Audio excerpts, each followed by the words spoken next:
అందరికీ నమస్కారం. కోవిడ్ కేసులు కొంత పెరుగుతున్నాయి. ఆందోళన చెందాల్సిన అవసరం లేదు.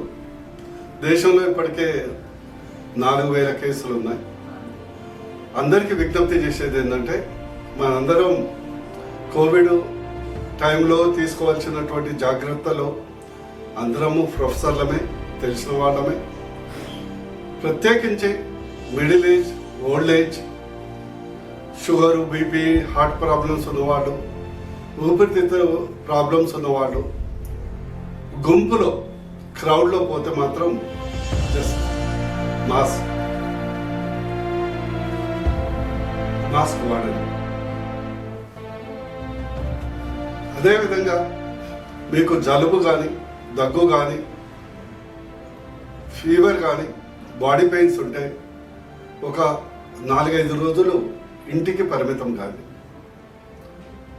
ఈ కొద్ది జాగ్రత్తలు తీసుకుంటే ఈ యొక్క కోవిడ్ పీక్ ఏదైతే ఉందో అది జనరలీ 2-3 వీక్స్లో తగ్గిపోతుంది. కాబట్టి మనను మనం కాపాడుకునే అవకాశం ఉంటుంది. కాబట్టి ఆందోళన చెందకుండా జాగ్రత్తలు తీసుకోవాలని నా యొక్క సలహా.